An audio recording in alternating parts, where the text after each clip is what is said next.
الشاب خالد شابة زهوانية وعدة شركات إنتاج. هذه كانت أسماء المتهمين بجريمة قتل صادمة في حق واحد من أساطير الأغنية الجزائرية، حسني شقرون، والمعروف بالشاب حسن النجم، واللي استطاع سريعا وفي ظرف 7 سنوات فقط أصبح ملك أغاني الراب، لكن بطريقة غامضة.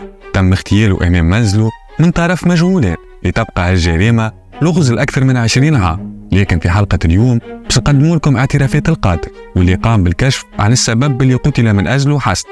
إذن عزيزي المشاهد، كان تحب تعرف بقية التفاصيل مع اللي كان تبعنا.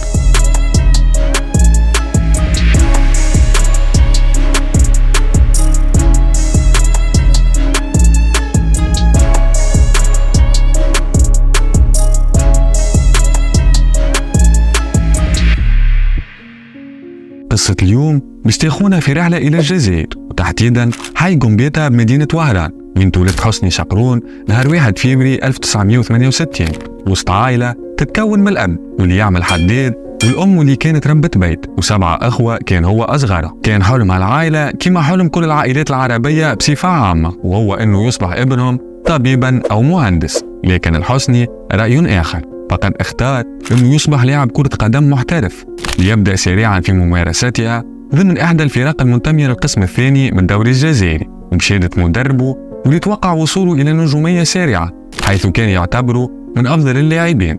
لكن تأتي الرياح بما لا تشتهي السفن، بما أنه في أحد المباريات تعرض حسني شقرون إلى إصابة خطيرة على مستوى الفك، نقل على إثرها إلى المستشفى، ويمشي قضي 3 أسابيع باش يغيروا تفكير حسني. فبعد أن أصبح متيم بأغاني العشق، وخاصة أغاني الفنان المصري القدير فريد الأطرش، حيث قرر أنه غير توجهه من كرة القدم إلى الغناء. لكن وبعد خروجه من المشفى لقى رفض كبير من عائلته بسبب إعلامهم بحلمه الجديد. لكن حسني شقرون لم يتردد للحظة، وواصل بنفس التفكير، ومع عودته لتمارين كرة القدم أصبح يقوم بحلقات صحبة زملائه ليقوم بإطرابهم وبصوت، الشيء واللي تسبب في إزعاج مدرب. ليقرر الشاب حسني اعتزال كرة القدم بعد ازدياد وزنه وكثرة المشاكل، ليتفرغ للغناء صحبة مجموعة غنائية محلية.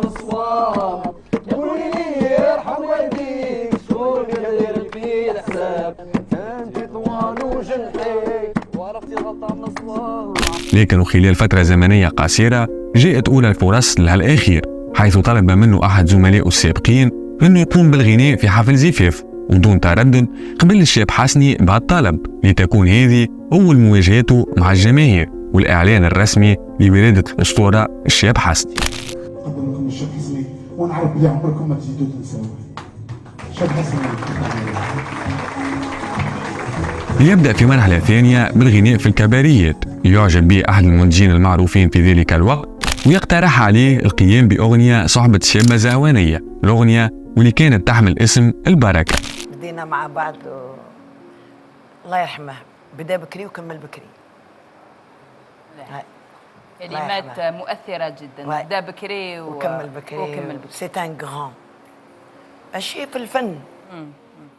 أنا عرفته كإنسان، حتى كإنسان كان بسيط، كان حنين بزاف وحلو.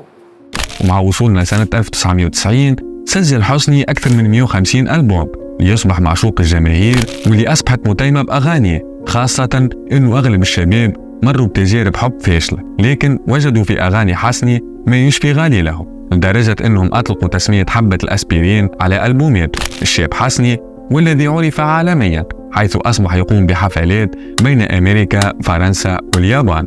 تقول لنا في شهر رمضان كانت عندك دورة في الخارج، تقول لنا وين غنيت؟ في شهر رمضان اللي كان جو الأولى كنا نخدموا في باري أنا ومصروف وشاب فتحي، ومن بعد جا لو كونسير تاع لو 20 كنا في روبير ميتياليتي في باريس. صحراوي فضيلة، ومن بعد تنقلتوا من بعد للنرويج والسويد. بالعودة للجزائر، وتحديدا نهار 5 جويلية 1993 بالملعب الأولمبي بالعاصمة الجزائرية، حيث أقام حسني أهم حفل بمسيرته الفنية، حضروا فيه أكثر من 150 ألف متفرج. لكن لا حسني ولا الحضور كانوا يعرفوا إنه هالحفل سيكون الأخير وباش يتسبب في اغتيال.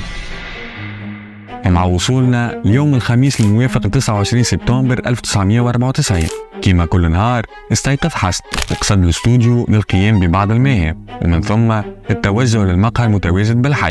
الشاب حسني ورغم نجاحاته وشهرته إلى أنه لم يغير نمط حياته، فبالعودة تسلسل الأحداث وتحديدا عند عودته من المقهى اعترضه رجلين كانت تصرفاتهم تدل على أنهم من المعجبين، فقد قام الأول بعناقه فيما قام الثاني بإخراج مسدس، الشيء اللي فاجأ حسني، لكن رصاصات القاتل كانت أسرع من تحركاته. حسني واللي سقط جثة هامدة بعد إصابته مباشرة برصاصتين، الأولى في الرأس والثانية بين العنق والصدر. ومع بداية انتشار الخبر كان كل محبي الفنان الشاب حسني في حالة من الصدمة والحزن، الشيء اللي عبروا عليه من خلال الحضور الرهيب لمناصريه خلال جنازته واللي تعتبر أكبر جنازة في تاريخ الجزائر. الطريقة المؤسفة واللي قتل بها حسن فتحت باب التأويلات والإشاعات على مصراعيه، فهناك من اتهم بعض الفنانين الذين انطفأت نجوميتهم بسبب حسن، فيما اتهم البعض الآخر شركات الإنتاج بعد رفض الشاب حسني التعاقد معهم. لكن أغرب إشاعة هي اتهام أخيه أنه سبب في مقتل، إشاعات قامت متداولة لمدة 24 عام بعد ما وصلت الشرطة إلى طريق مسدود وأغلقت القضية ضد مجهول، ليبقى السؤال من قتل الشاب حسن. لمعرفة الإجابة على هالسؤال لازم نعرف الظروف اللي مرت بها الجزائر في تلك الفترة والتي تعرف بالعشرية السوداء، واللي كانت بدايتها في جانفي 1992 بعد أن تم إلغاء النتائج الانتخابات البرلمانية من طرف النظام إثر فوز الجبهة الإسلامية. لكن هالقرار خلق عداوة بين الطرفين، لتقرر الجبهة الإسلامية إنشاء الجماعة الإسلامية المسلحة واللي تتكون من 20,000 مقاتل أغلبهم عادوا من باكستان، واللي باش يقوموا في مرحلة ثانية بالصدام مع النظام باستعمال السلاح، لتبقى المجازر والصدمات إلى غاية 1999 مع انتخاب الرئيس الجزائري عبد العزيز بوتفليقة، حيث تم إمضاء اتفاقية تسمح بإطلاق سراح قادة الجماعة الإسلامية المسلحة مقابل أنهم يأمروا الجماعات بإيقاف المجازر. وبعد الاتفاق تم وقف إطلاق النار واختفى الأمراء على الأنظار، فمنهم من عاد إلى حياته الطبيعية ومنهم من سافر إلى الخارج. لتأتي سنة 2018 ويأتي معها الجديد، فقد قام الكاتب والمغامر الفرنسي باتريك فروستيه بإطلاق كتاب يحمل اسم اعترافات أمير من الجماعة الإسلامية المسلحة، الكتاب واللي باش يخلق جدل كبير داخل الأوساط الجزائرية، حيث التقى الكاتب بأحد الأمراء واللي خيروا الذهاب إلى فرنسا، الأمير واللي اختار اسم كاكار كاسم مستعار ليتحدث دون الكشف عن هويته. بدأ كاكار اعترافاته بطريقة دخوله وسط الجماعة المسلحة وصولا إلى المرحلة التي أصبحت فيها أغاني الشاب حسني مؤثرة على كل الشباب الجزائري، ليتم وضعه في لائحة المغنين الشيوعيين اللي حاولوا إدخال الثقافة الأوروبية إلى الجزائر، اعتراف لم يكن ينتظره للكاتب ولا الجزائريين. لكن تحدث كاكار أن الهدف في الأول لم يكن تصفية حسن بل كان مجرد إيقاف، حيث قامت الجماعات المسلحة بتهديد حسني في مرة أولى من خلال توجه أحد الأفراد أمام منزله وتحت تهديد السلاح أخبر حسني بضرورة إيقاف الغناء. حسني شعر بالخوف الأول مرة وتوجه لمركز الأمن، لكن أخبروه بضرورة مغادرة الجزائر لعدم قدرتهم على تأمين حياته. لكن حسني شعر أنه بمغادرته الجزائر باش يخبر الجماهير، ليقرر في مرحلة ثانية مواصلة الغناء كأنه شيئا لم يكن. وبالعودة إلى حفل 5 جويلية الشهير، فإنه حسني وسط حماس الجمهور قام بتقبيل فتاة صغيرة على الركح طريقة بريئة، لكن بالنسبة للجماعة فإنه هالقبلة هي القطرة التي أفاضت الكأس، ليقوموا بإرسال تهديد أكثر جدية وهو إرسال الكفن إلى منزل حسن. لكن مرة أخرى حسني لم يعر الأمر أي اهتمام، ليصدر أمر من قيادة الجماعة الإسلامية المسلحة تصفية حسني نهائيا. وبالعودة لتفاصيل عملية الاغتيال، فإنها كانت بمشاركة 3 أنفار، الأمير ناسخ وأخيه ونفر آخر مرقم بولد الرومية، وكانت لديهم صلة بأحد جيران الشاب حسن اللي كان يمدهم معلومات حول تحركاته وأماكن تواجده. ويوم الاغتيال كان هجار هو اللي أعلمهم جلوسه في المقهى، كما أنه هو من اختار التوقيت اللي يكون فيه حسني بمفرده.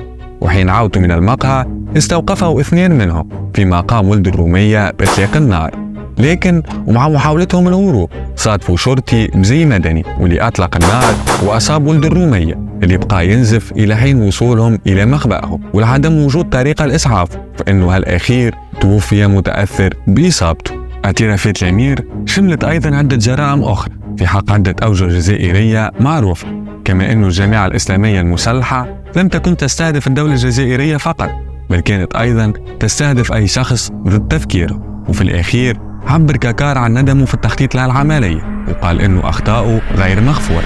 وهكا نكون وصلنا لنهاية الحلقة. تنسيوش تعطيونا آراءكم واقتراحاتكم للحلقات القادمة.